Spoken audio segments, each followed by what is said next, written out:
भारत का चंद्रयान-3 मिशन चांद को फतह करने के लिए रवाना हो चुका है। 14 जुलाई 2023 के दिन दोपहर के 2:35 पर बाहुबली चंद्रयान-3 ने श्रीहरिकोटा के सतीश धवन स्पेस सेंटर से एक सफल उड़ान भरी और अब चंद्रयान-3 अंतरिक्ष में पहुंचकर धरती के आसपास इलिप्टिकल रूट में एंट्री ले चुका है, जिसमें सफर करते हुए स्पेस क्राफ्ट धीरे धीरे पृथ्वी से दूर और चांद के पास जा रहा है। लेकिन अब इसका आगे का सफर इतना आसान नहीं होने वाला और इस सफर में सबसे मुश्किल है इसका आखिरी पड़ाव, जिसमें ये 23 या 24 अगस्त के दिन चांद के दक्षिणी ध्रुव पर सॉफ्ट लैंडिंग करने की कोशिश करेगा। और इसी प्रयास में साल 2019 में चंद्रयान-2 का मिशन असफल हुआ था। तो अब सवाल आता है कि आखिर क्यों चांद पर जाना इतना भयानक है और नासा के वैज्ञानिकों ने चांद पर ऐसा क्या देखा कि 70 दशक में चांद पर जीत हासिल करने वाले नासा ने अचानक से अपने सारे मून मिशंस बंद कर दिए। इस वीडियो में हम चांद से जुड़ी इन्हीं रहस्यमयी बातों से पर्दा उठाएंगे, साथ ही आपको चंद्रयान-3 के बारे में भी कुछ नया और अनोखा बताएंगे। तो पूरा वीडियो देखिएगा। दोस्तों, सतह से चंद्रमा की पूरी तरह से गोलाई दिखाई देती है, लेकिन वास्तव में चांद भी पृथ्वी की तरह अंडाकार है। चांद की सतह पर बेहद स्थिर और हल्का वायुमंडल मौजूद है।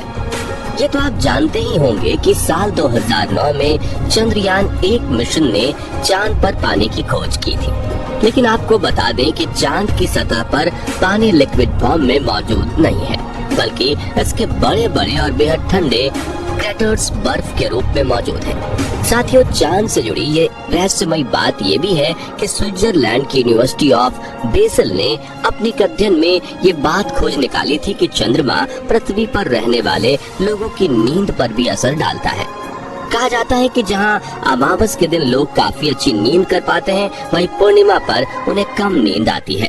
हालांकि विज्ञान ने इस बात को पूरी तरह से एक्सेप्ट नहीं किया और आज भी कुछ वैज्ञानिक इस बात पर अध्ययन कर रहे हैं। दोस्तों, चांद की जमीन काफी उबड़-खाबड़ है और उसमें कई बड़े बड़े क्रेटर यानी गड्ढे मौजूद हैं, जो इतने बड़े हैं कि पिछले करोड़ों सालों से इनके अंदर सूरज की रोशनी तक नहीं पहुंच पाई है। इनमें से सबसे बड़ा गड्ढा चांद के दक्षिणी ध्रुव में मौजूद है। एटकेन बेसिन नाम के इस गड्ढे का डायामीटर 2500 किलोमीटर और गहराई तो इतनी ज्यादा है कि इसमें एक के ऊपर एक करके 10 बुर्ज खलीफा समा जाए। जी हाँ, इस गड्ढे की गहराई 8.2 किलोमीटर के आसपास है और ये पूरे सोलर सिस्टम के सभी ग्रहों और ग्रहों में मौजूद गड्ढों में सबसे बड़ा गड्ढा है। माना जाता है कि चांद के इन क्रेटर्स में पानी छुपा हो सकता है और वो भी थोड़ा बहुत नहीं बल्कि पूरे 100 मिलियन टन।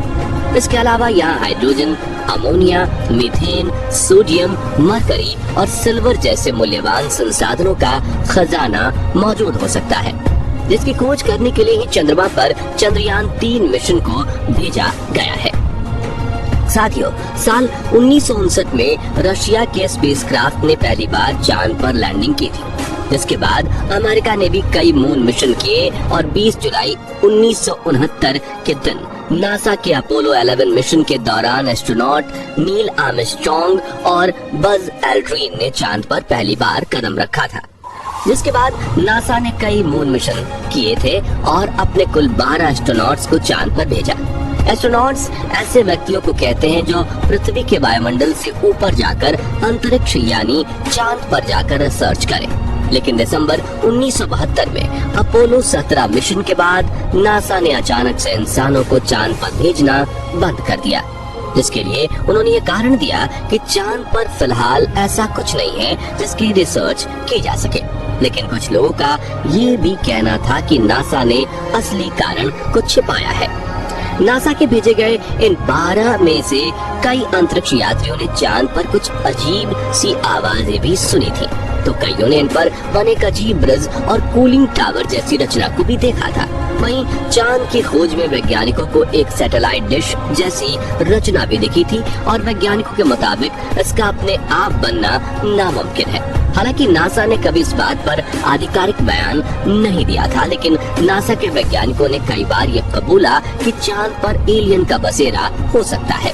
खैर, चांद पर एलियन हो सकते हैं या नहीं, इस बारे में अपनी राय हमें कमेंट में आप बता सकते हैं। फिलहाल यहाँ सबसे ज्यादा गौर करने वाली बात ये है कि ये सभी मिशन चांद के उत्तरी ध्रुव पर किए गए थे, जहाँ पर लैंडिंग करना चांद के दक्षिणी ध्रुव के मुकाबले काफी ज्यादा आसान माना जाता है।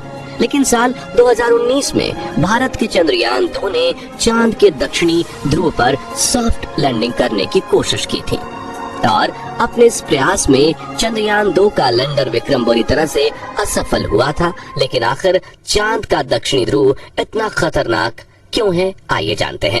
सबसे पहले तापमान की बात करें तो चांद के दक्षिणी ध्रुव में कई ऐसे बड़े बड़े गड्ढे यानी क्रैटर्स हैं जहां करोड़ों सालों से सूरज की धूप नहीं पहुंची, और सूरज की धूप न पहुंचने का सीधा मतलब है तापमान का ठंडा होना। इसलिए कई बार दक्षिणी ध्रुव का तापमान -230 डिग्री सेल्सियस तक पहुंच जाता है। ऐसे में किसी भी इंसान का स्पेसक्राफ्ट से बाहर निकलना तो छोड़ो, खुद स्पेसक्राफ्ट के लिए भी ऐसे वातावरण में काम करना मुश्किल है। इतने कम तापमान में कई बार स्पेसक्राफ्ट पर लगे इंस्ट्रूमेंट चलना बंद हो जाते हैं। वहीं सूरज की रोशनी न पड़ने की वजह से चांद के दक्षिणी ध्रुव के कई हिस्सों में काफी ज्यादा अंधेरा है। इस वजह से चांद के ऑर्बिट में घूम रहे नासा, रशिया और इसरो के ऑर्बिटर्स भी वहां के काफी हिस्सों को ठीक से नहीं देख पाए। यानी कि उन हिस्सों में क्या हो सकता है ये किसी को नहीं पता। ऐसे में वहां जाना सबसे बड़ी चुनौती है। इसके अलावा चांद के दक्षिणी ध्रुव की जमीन उत्तरी ध्रुव से ज्यादा उबड़ खाबड़ है, पर यहाँ पर कुछ सेंटीमीटर से लेकर 2500 किलोमीटर तक के बड़े बड़े गड्ढे हैं। ऐसे में रिसर्च के लिए किसी भी रोवर को यहाँ चलाना हो तो काफी सावधानी बरतनी पड़ती है, और अगर रोवर किसी बड़े क्रैटर में गिर गया तो उसे वहाँ से निकालना लगभग नामुमकिन हो जाएगा और रिसर्च मिशन भी फेल हो जाएगा। इस बात को ध्यान में रखते हुए इसरो ने चंद्रयान 3 के प्रज्ञान रोवर में सेंसर्स और नेविगेशन कैमरास लगाए हैं। अब सवाल आता है कि चंद्रयान 2 का विक्रम लैंडर चांद की सतह पर सॉफ्ट लैंडिंग करने में क्यों फेल हुआ था। तो बता दें कि इसरो के मुताबिक धरती से चांद की दूरी करीब 3,84,400 किलोमीटर है। ऐसे में इतनी दूरी पर लैंडर से डीप स्पेस कम्युनिकेशन बनाए रखना काफी मुश्किल होता है, क्योंकि इतनी दूरी पर रेडियो सिग्नल्स वीक हो जाते हैं और एंटेना से बहुत ज्यादा बैकग्राउंड नॉइज आता है। साथ ही अपनी कक्षीय गति यानी कि ऑर्बिटल मोशन की वजह से चांद लगातार अपनी पोजीशन बदलता रहता है।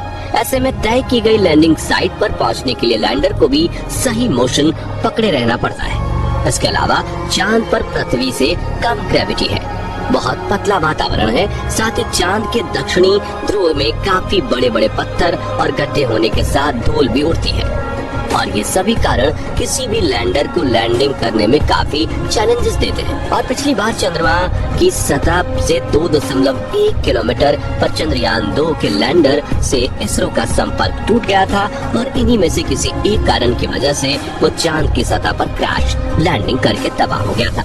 लेकिन पिछली बार आई मुसीबत से सीख लेकर इसरो ने चंद्रयान 3 के लैंडर विक्रम को पहले से ज्यादा एडवांस्ड और पावरफुल बनाया है। जैसे कि चंद्रयान 2 के विक्रम लैंडर में 5 थ्रस्टर्स थे, लेकिन चारों तरफ सही संतुलन बनाए रखने के लिए चंद्रयान 3 के लैंडर में बड़े और एडवांस 4 थ्रस्टर्स लगाए गए हैं। इसके अलावा इस बार के विक्रम लैंडर में लेग्स को बड़ा और मजबूत कर दिया गया है। साथ ही इसकी फ्यूल स्टोरेज कैपेसिटी को भी बढ़ाया गया है। वहीं इसमें लगे कम्युनिकेशन डिवाइस भी एडवांस्ड और तकनीक का इस्तेमाल कर रहे हैं, जिससे ये इस बार लैंड कर इसरो से संपर्क ना तोड़े।